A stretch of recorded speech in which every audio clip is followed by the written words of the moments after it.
సాక్షి life మీ ఆరోగ్య నేస్తం. Subscribe చేయండి.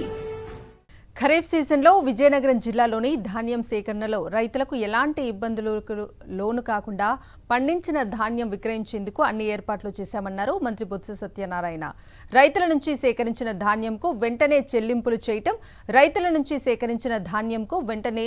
చెల్లింపులు చేయటం వారికి మంచి గిట్టుబాటు ధర కల్పించడంతో రైతులు సంతోషంగా సంక్రాంతి పండుగను జరుపుకున్నారన్నారు మంత్రి బొత్స సత్యనారాయణ. విజయనగరం జిల్లాలో ఇప్పటివరకు 3.40 లక్షల టన్నుల ధాన్యం సేకరణ లక్ష్యానికి గాను ఇప్పటివరకు 2.67 లక్షల టన్నుల రైతుల నుంచి సేకరించామన్నారు. రైతుల నుంచి సేకరించిన ధాన్యానికి 400 కోట్ల రూపాయలను వారి ఖాతాల్లో వేశామని స్పష్టం చేశారు మంత్రి బొత్స సత్యనారాయణ.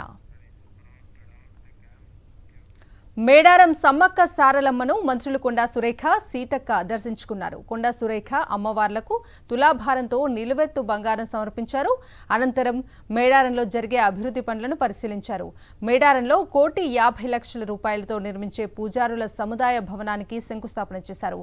అదేవిధంగా 20 లక్షల రూపాయలతో నిర్మించిన శానిటేషన్ షెడ్ను మంత్రులు ప్రారంభోత్సవం చేశారు.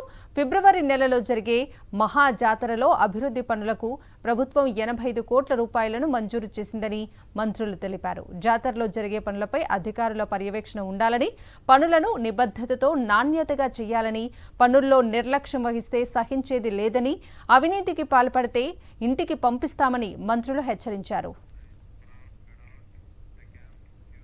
జగిత్యాల జిల్లా మల్యాలలో అయోధ్య నుంచి భక్తులు శ్రీరామ పాదుకలను కొండగట్టు ఆంజనేయ స్వామి వద్దకు పాదయాత్రగా తీసుకొచ్చారు. ఈ కార్యక్రమంలో బండి సంజయ్ పాల్గొన్నారు. శ్రీరామ పాదుకలను మోయటం ఎంతో అదృష్టంగా భావిస్తున్నానంటూ బండి సంజయ్ తెలిపారు.